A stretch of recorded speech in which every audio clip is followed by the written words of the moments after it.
यहाँ उपस्थित आदरणीय chairman sir Atul Prasad sir, सचिव महोदय एवं अन्य सभी पदाधिकारीगण, आदरणीय शिक्षकगण, समस्त स्टूडेंट्स, अभ्यर्थीगण और मीडिया बंधु, आज मेरे लिए सच कहिए तो ऐसा पल है जिसका मैं अपने शब्दों में नहीं बोल सकता कि वो मेरे लिए भावुक क्षण है। जिस आयोग के खिलाफ मैंने अपनी जिंदगी की पहली लड़ाई शुरू की 64वीं बीपीएससी से। उससे पहले भी हम लड़ते थे, लेकिन सार्वजनिक रूप से नहीं। एक होता है ना सड़क पे आंदोलन करना, 64वीं बीपीएससी से, उसमें 14 क्वेश्चन का आंसर गलत था। हमने उस समय से लड़ाई शुरू की। उस समय बहुत सारी बातें हुई, बहुत आश्वासन यहां से मिला। हम लोग सीधे साधे आदमी, किसान परिवार से, राजनीतिक बात नहीं समझ पाए, विश्वास कर लिए। लेकिन बाद में पता चला कि यहाँ के उस समय के कुछ अधिकारियों ने हम लोग को बरगला दिया, धोखा दे दिया। कोर्ट कचहरी हुआ, जैसा कि अतुल प्रसाद सर ने कुछ समय पहले ही कहा, पैसा वसूली गए, उसमें भी हुआ। हमने बहुत सारा देखा। दरोगा बहाली में पेपर लीक हुआ, आंदोलन हुआ, कुछ उसमें नेतागण आए, शिक्षकगण आए। आंदोलन को मैं बोलने में डरता नहीं हूं, जो सच है वो बोलता हूं। आंदोलन को बेच दिया गया, सीधा सीधा समझिए, बेच दिया गया। उस समय हमको लगा कि स्टूडेंट्स के लिए कोई तो बोलने वाला होना चाहिए। मैं पटना आया था बीपीएससी की तैयारी करने, बीपीएससी परीक्षार्थी, मन में एक सपना लेकर कि अधिकारी बनूंगा, अपने गांव का नाम रोशन करूंगा, क्योंकि मैं बचपन से पढ़ने में ही रहता था, कोई चीज से मुझे मतलब नहीं रहता था। लेकिन यहां जब हम लॉज में आए तो देख रहे हैं कि परीक्षा से एक रात पहले क्वेश्चन आ जा रहा है। ये रियलिटी है और बोलने में मुझे कोई हिचक नहीं है। कई लोग पकड़े गए, यूपीएससी का क्वेश्चन आउट कराने चले थे, पकड़े गए। लेकिन दुख भी होता है कि वैसे लोगों को भी लोग टिकट देते हैं विधानसभा चुनाव में। खैर चलिए, राजनीतिक बातें नहीं करेंगे। लेकिन जो हमारा मुद्दा था, जिस चीज से हम खुद जूझे थे, पारदर्शिता नहीं थी। कोई सवाल करो तो कोई जवाब नहीं मिलेगा, आरटीआई से मांगिए जवाब नहीं मिलेगा। हमें लगा कि न तो कोई शिक्षक हमारे लिए लड़ रहे हैं, न कोई नेता लड़ रहे, सिर्फ दिखा रहे हैं, कुछ कर नहीं रहे हैं। उसके बाद हमने आंदोलन करना शुरू किया, स्टूडेंट्स भी साथ आते गए। अब स्टूडेंट्स को क्या लगा, हम भी अभ्यर्थी थे, स्टूडेंट्स को क्या लगा, धीरे धीरे हम ही को नेतृत्व देना शुरू कर दिए। और धीरे धीरे इतना आंदोलन होते गया कि आज बीपीएससी परीक्षार्थी से हम छात्र नेता बन गए। जो कि कभी मेरे मन में नहीं था कि हम छात्र नेता बने या नेता बना, अधिकारी बनने का सपना था। लेकिन जिस भ्रष्टाचार के चलते हम अधिकारी नहीं बन पाए, उस भ्रष्टाचार से लड़ने का हमने अपने मन में ठान लिया 64वीं बीपीएससी से 2019 से, और लड़ना शुरू किया। शुरू में तो बहुत बाधाएं आई, बहुत सारी चीजें हुई, बहुत सारे आरोप लगे मेरे ऊपर। क्योंकि पहले ऐसा होता था कि आंदोलन में लोग आए तो पैसा वसूली होता था, किसी पार्टी से मिले हुए। मैंने इस सब चीज को दूर कर दिया। आंदोलन में हमें छात्रों का समर्थन चाहिए, पैसा नहीं चाहिए। छात्रों और निष्पक्ष आंदोलन चाहिए, जो निष्पक्ष छात्र आंदोलन होता है। हमने उस चीज को मजबूत किया और छात्र आंदोलन मजबूत होता गया। और बीपीएससी में पहले क्या था, 5 साल की वैकेंसी आती थी। यहाँ बैठे शिक्षकगण उस समय के भुक्तभोगी होंगे, हम भी भुक्तभोगी रहे हैं। ई ऑप्शन था, उसको हटाने के लिए हम लोग लड़ते रहे।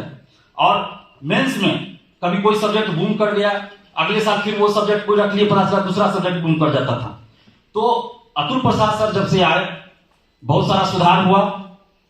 पीटी से लेकर इंटरव्यू तक, फाइनल रिजल्ट तक बहुत सुधार हुआ। ई ऑप्शन को हटाया गया, पीटी के प्रणाली में सुधार हुआ, निगेटिव मार्किंग आया। हम लोग खुद देखे हैं, पहले क्या होता था, जितना रिजल्ट आया पीटी का मेंस में, उसमें 5000 10,000 लोग अपीयर नहीं होते थे, क्योंकि वो पीटी पास कर गए, मेंस में रेलवे का तैयारी कर रहे, एसएससी का कर रहे, पीटी का फॉर्म भर दिए, मेंस में नहीं बैठे। उसके चलते जो रियली में बीपीएससी का तैयारी कर रहे उनको दिक्कत होती थी। तो इन्होंने ये सुधार किया। शुरू में तो जब ये आए थे तो बड़ी तनातनी हमसे ही हुई थी, आंदोलन हमको करना पड़ा। तो ये लोकतंत्र होता रहता है, लेकिन हम धन्यवाद देते हैं सर को कि इन्होंने लोकतांत्रिक प्रक्रिया जो होता है उसको अपनाया। भले हम इनका विरोध बाहर कर रहे थे शुरू में, लेकिन ये अंदर बुलाकर बात करते थे, सुनते थे और सारी बातों को बताते थे कि इनका क्या पक्ष है। तो ये बहुत बड़ी बात होती है। अन्य भी भर्ती आयोग है, सिपाही दरोगा, बीएसएससी, आज तक उनके चेयरमैन लोग नमस्कार करते हैं, किसी से मिलना नहीं चाहते। क्या वजह है, पेपर लीक हो जाता है, हटना भी पड़ जाता है बहुत सारे चेयरमैन को, लेकिन फिर भी सुधार नहीं सुनेंगे, मिलेंगे नहीं। लेकिन इन्होंने वो चीज किया जो आज तक किसी ने नहीं किया। इनका नाम अतुल प्रसाद सर, जैसा नाम वैसा काम, अतुलनीय काम किया इन्होंने। और आज बीपीएससी को लोग शिक्षक भर्ती के रूप में अधिकतर लोग जानने लगे। बीपीएससी सिविल सेवा के लिए है, शिक्षक भर्ती तो अतिरिक्त जिम्मेवारी दी गई है। तो सिविल सेवा में जो इन्होंने परिवर्तन किया, सकारात्मक, एक होता है सुधार के नाम पे आप कर रहे हैं कुछ से कुछ, एक होता है सकारात्मक सुधार, जिससे अच्छे बीपीएससी का क्या काम है, अच्छे अधिकारियों की नियुक्ति करना। और हमारा शुरू से मिशन रहा है कि कोई भी अधिकारी या कर्मचारियों की अगर नियुक्ति होती है तो उस नियुक्ति प्रक्रिया में अगर पारदर्शिता नहीं है, धांधली सेटिंग है, अगर कोई गलत तरीके से चला गया जॉब में, तो 1000 भ्रष्टाचारी को पैदा करेगा। वो खुद मतलब अभी आप देखिए होइएगा, सिपाही भर्ती पेपर लीक में भी कुछ लोग पकड़े गए जो पहले से सिपाही थे और वो भी सेटिंग से गए। यानी एक भ्रष्टाचारी कई भ्रष्टाचारी को पैदा करता है। तो वो सब बातों पर नहीं जाएंगे। फिलहाल अतुल प्रसाद सर 12 फरवरी को रिटायर कर रहे हैं, ये तो अच्छा नहीं लग रहा है, लेकिन अब जो नियम है संवैधानिक पद तो होता है, लेकिन हम तो चाहेंगे कि इनको कोई ऐसी जिम्मेवारी दी जाए जो संवैधानिक तरीके से दी जा सकती है। बिहार सरकार को ऐसा करना चाहिए, क्योंकि इनके पास जो इच्छा शक्ति है, जो कर्मठता है, उससे बिहार के विकास में बहुत योगदान मिल सकता है। आगे भी हम तो इनसे अनुरोध करेंगे कि सरकार आपको जिम्मेवारी देती है नहीं देती है आगे ये मुझे नहीं पता, लेकिन आप जहां भी रहिए सर, बिहार के अभ्यर्थियों को और बिहार की जनता के लिए कम से कम ट्विटर के माध्यम से हर मुद्दा पे आप अपना पक्ष जरूर रखिए। हम आपसे यही हाथ जोड़कर विनती करेंगे सर, क्योंकि जो प्रक्रिया आपने लोकतांत्रिक जो अपनाया ना, ये बहुत बड़ी बात है।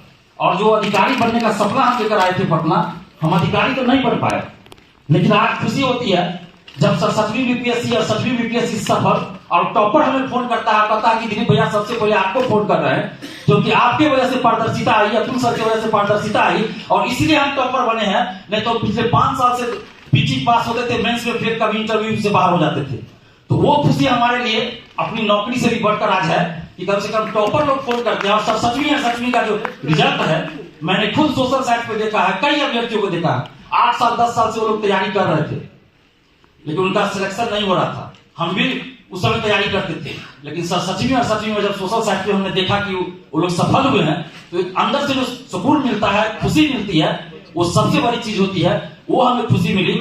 और बीपीएससी में सुधार, कोई भी आयोग हो, कोई भी चीज अंतिम नहीं होता। अभी तक जो सुधार हुआ बहुत अच्छा हुआ, लेकिन ये अंतिम नहीं होना चाहिए। समय के परिवर्तन के अनुसार, समय के अनुसार आगे भी सुधार जारी रहना चाहिए। और एक चीज तो है कि अतुल प्रसाद सर ने एक लकीर खींच दिया है, उस लकीर को अब कोई मिटा नहीं सकता, उससे आगे बढ़ना पड़ेगा। उससे कम पे अगर कोई भी नए चेयरमैन आएंगे, उनसे भी हम कहेंगे कि जितना अभी चल रहा है व्यवस्था वो तो रहे, इससे आगे भी आप सुधार कीजिए, हम लोग स्वागत करेंगे। और उससे आगे भी करना पड़ेगा, क्योंकि नेचुरल जो होता है एक दबाव भी रहेगा कि पहले से व्यवस्था चली आ रही है, तो आप इसको छेड़छाड़ नहीं कर सकते, इससे अच्छा कर सकते हैं। अभी भी हम आपको कहेंगे दरोगा बहाली, सिपाही बहाली में लोग आरटीआई से मंगाते हैं, कोई जवाब नहीं आता है। बड़ी तकलीफ होता है कि कैसा लोकतंत्र में हम लोग जी रहे हैं। जब पीटी का रिजल्ट आता है तो आरटीआई लगाते हैं अभ्यर्थी, तो जवाब आता है कि बहाली की प्रक्रिया चल रही है, जवाब नहीं दे सकते। जब बहाली पूरा हो जाता है तब आरटीआई लगाते हैं, मार्क्स मांगते हैं, अपना वो मार्कशीट मांगते हैं, तो बोलते हैं कि नीलामी की प्रक्रिया चल रही है, मार्कशीट की जवाब नहीं दे सकते। तो भाई आप अगर सही है तो पारदर्शिता लाइए। पेपर लीक के खिलाफ हम लंबी लड़ाई लड़ते रहे हैं, जेल भी गए, कई बार लाठी खाए, मार खाए, लेकिन अब यह चीज हुआ कि जिस आयोग के खिलाफ 2022 में हम बाहर में प्रेस कॉन्फ्रेंस करते थे, कई बार पुलिस से भी बहुत कुछ हुआ, आज उसी आयोग के अंदर आकर हम खुद बोल रहे हैं कि बीपीएससी में पारदर्शी से तरीके से एग्जाम हो रहा है, कोई गड़बड़ी नहीं हो रही है, बहुत अच्छे से परीक्षा हो रही है। और बीपीएससी TRE-1 में तो हम यहां से सारा चीज देखे थे। और एक और बड़ी बात सर, कि जो भी सेटिंग होता है परीक्षा में, हमने लॉज में रह के अनुभव किया, देखा भी आंखों से कैसे होता है। हमने सारी बातों को मीडिया के माध्यम से उठाया था, सर से भी मिले, बहुत बार बताया, लेकिन हमें उम्मीद नहीं थी, सच्चाई बता रहे हैं, कि अतुल प्रसाद सर इन सब चीजों को करेंगे। शुरू में नहीं लगा, लेकिन जब धीरे धीरे हमने देखा कि भाई एक एक चीज को, सोशल साइट पे भी उठ रहा था, उनको देख रहे हैं, एक एक चीज को उन्होंने लागू किया। बायोमेट्रिक, मुन्ना भाई जो बैठते हैं एग्जाम में, आज उन लोगों को भी हम कहना चाहेंगे जो शिक्षक भर्ती में कहते हैं कि बीपीएससी में धांधली सेटिंग हुई, तो उनको हम जवाब देना चाहते हैं। दिलीप कुमार वो शख्स है जो 2022 में और 22 से पहले बीपीएससी बाहर बोलता था कि बीपीएससी भ्रष्टाचार का अड्डा है, लेकिन आज वही दिलीप कुमार बोल रहा है कि शिक्षक भर्ती में बीपीएससी की तरफ से कोई गड़बड़ी नहीं हुई है। और बायोमेट्रिक जो व्यवस्था की गई थी वो तो बीपीएससी ने खुद किया था कि भाई बायोमेट्रिक आप दीजिए, फिंगरप्रिंट आपको 6 महीना बाद, साल भर बाद, 6 साल बाद भी विभाग आयोग चाहेगा तो पकड़ लेगा कि आप सही में वही अभ्यर्थी है कि नहीं जो एग्जाम दिए थे। अब ये तो जो आयोग है, शिक्षा विभाग हो, सरकार हो, या फिर कोई भी, वो जांच कर सके, तो बहुत अच्छी व्यवस्था हुई है। तो इसमें तो बीपीएससी को दोष क्यों दिया जाएगा? तो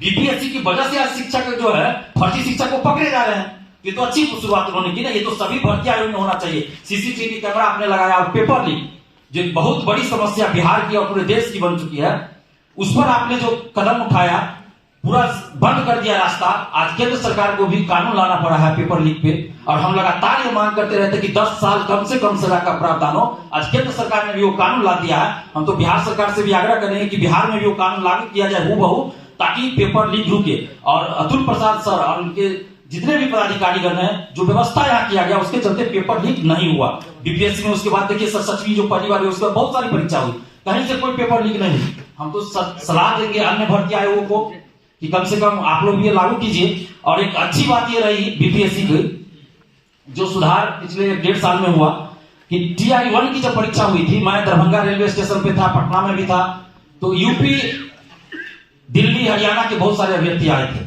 वो लोग बोल रहे थे कि बिहार आने में पहले डर लगता था कि परीक्षा देने जाएंगे पता चलेगा कि आपका फेसबुक देखेंगे तो पता चलेगा कि पेपर लीक है। तो ऐसे अब वो डर खत्म हो गया। बीपीएससी से जो परीक्षा हो रही है, बहुत अच्छे से परीक्षा हुई, कहीं कोई गड़बड़ी नहीं हुई, और बिहार के प्रति एक विश्वास बढ़ा। बीपीएससी के तो प्रति बढ़ा ही, बिहार के प्रति विश्वास बढ़ा कि बिहार में अगर हम एग्जाम देने जा रहे हैं तो पेपर लीक नहीं होगा।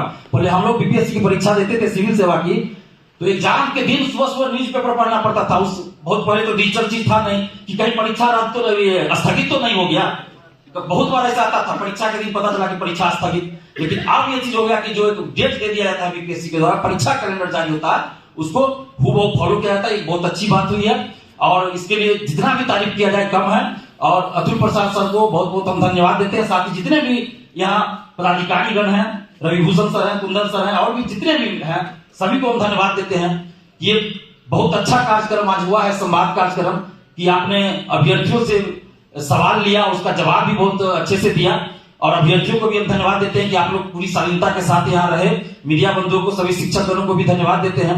और एक चीज और था बीपीएससी में जो हम लोगों ने अनुभव किया था, कि जिसको बोलना मुझे लगता है कि जरूरत है, कि हम बीपीएससी से अगर सिलेक्शन हो रहा है अधिकारियों का, तो होता है प्रशासन संभालना होता है हमको। ऐसा नहीं है कि बस नौकरी लग गई, नौकरी लग नहीं, प्रशासन संभालना है, ब्लॉक को संभालना है। बहुत सारा हमें कई जो वीडियो बने हैं एसडीओ, वो लोग हमें फोन करते हैं, बहुत सारी ऐसी बात जो पहले के बने हुए बताते हैं कि हमको समझ में नहीं आ रहा है कि क्या करें, मन कर रहा है नौकरी छोड़ के चले जाए, क्योंकि वो संभाल नहीं पा रहे हैं। पब्लिक जो प्रेशर होता है, नेताओं का प्रेशर होता है, उसको नहीं झेल पा रहे हैं। हमने उनको बहुत चीज बताया, लेकिन पहले का बीपीएससी का कुछ और बात था। अभी जो सिलेबस हुआ है, जो पैटर्न हुआ है, वो बहुत अच्छा है, ताकि आप हर दृष्टि, अभी जो सर भी बताए थे कि अचानक कोई घटना हो गया तो आप कैसे उसको संभालिएगा, तो ये तो आप होना चाहिए ना। आप अपने अनुसार चाहिए कि हमारे अनुसार सिलेबस हो जाए, तो आपको अपने अनुसार प्रशासन नहीं चलाना है, कानून के अनुसार, सरकार के अनुसार चलाना है, तो वहां आपको क्विक डिसीजन भी लेना पड़ता है। तो ये सभी समस्या है, तो अभ्यर्थियों को भी ये चीज को सोचना चाहिए। सकारात्मक सुधार का स्वागत अभ्यर्थी कर रहे हैं, और जब दिल्ली भी हम जाते हैं वहां भी अभ्यर्थी मिलते हैं, तो बहुत बीपीएससी के बारे में अच्छा मतलब अब बोला जाता है, तो ये सुन के हमें भी अच्छा लगता है कि चलो जिस चीज के लिए हम कई बार मार खाए, बहुत कुछ हुआ, तो अब अच्छा सुनने को मिलता है। हमको भी बोलने में अच्छा लगता है कि भाई बीपीएससी में बहुत अच्छे से एग्जाम हो रहा है। और बाकी अन्य भर्ती आयोगों से भी हम यही विनती करेंगे, हम किसी पार्टी से नहीं है, बस बीपीएससी परीक्षार्थी है और लड़ते लड़ते वो छात्र नेता बन गए हैं।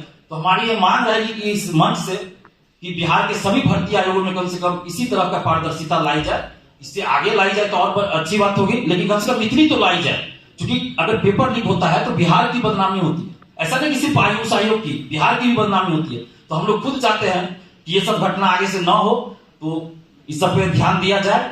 और अंत में यही कहेंगे हम अतुल प्रसाद सर से खासकर कि सर बहुत अधिकारी मिले हमसे, हम भी मिले उनसे, बहुत बार बहुत कुछ हुआ, बहुत अधिकारियों से मुठभेड़ भी हुआ बहुत जगह, लेकिन आपके जैसा हमने अभी नहीं देखा किन्हीं को, जो रियलिटी है आपके जैसा नहीं देखा कि हर एक पहलू पर आप जवाब देते हैं। ये सबसे बड़ी बात है। कोई अगर किसी तरह का सवाल करे तो आप जवाब देते हैं, ये सबसे बड़ी बात लोकतंत्र में होना चाहिए। और हम तो उम्मीद करेंगे कि जो नए चेयरमैन आएंगे उनसे भी यही उम्मीद करेंगे कि इस परंपरा को जारी रखा जाए, कि छात्रों के मन में जो सवाल उठ रहा है उसका जवाब दीजिए। और वही वजह है कि आप देखिए सर ने भी शुरू में कहा कि अगर परसेंटाइल अभी हम लागू करेंगे तो दिलीप जी विरोध नहीं करेंगे, तो बात आपने सही कहा सर, एक विश्वास भी बात होती है। जब विश्वास आदमी के मन में नहीं हो तो आप अच्छा काम भी करना चाहेंगे तो लगा कि नहीं गलत कर रहे हैं। जब हम सर से पहली बार मिले थे तो हमको लग गया कि इनके नीति का हम विरोध कर सकते हैं, क्योंकि हम भी स्टूडेंट के हित में लड़ रहे हैं, तो बहुत सारी बात है कि इनके कुछ नीति का फैसले का हम विरोध जरूर कर सकते हैं, लेकिन इनके नियत और ईमानदारी पे हमें कोई संदेह नहीं। पहली बार ये मिले तो इतना जरूर हो गया कि नियत और ईमानदारी पे कोई संदेह नहीं है, तो ये बहुत बड़ी बात है। हम धन्यवाद देते हैं अतुल प्रसाद सर को, समस्त जो पदाधिकारीगण है उनको, कि आप लोगों ने बीपीएससी को ऐसा बना दिया है कि आज हर कोई बीपीएससी के बारे में अच्छा ही बोल रहा है, सुन रहा है, और यही चीज आगे जारी रहे, हम यही उम्मीद करते हैं। इसी के साथ सब जो जितने भी आए हैं सबको बहुत बहुत धन्यवाद, और स्पेशली अतुल प्रसाद सर आपको मेरी तरफ से धन्यवाद भी, और इस अच्छे कार्यकाल के लिए, क्योंकि आपका कार्यकाल तो बहुत छोटा रहा सर, लेकिन उस छोटे कार्यकाल में आपने इतना काम कर दिया जो 5 साल 4 साल में भी नहीं कर पाते बहुत लोग, आपने किया, इसके लिए बहुत बहुत धन्यवाद सर, और बहुत बहुत धन्यवाद।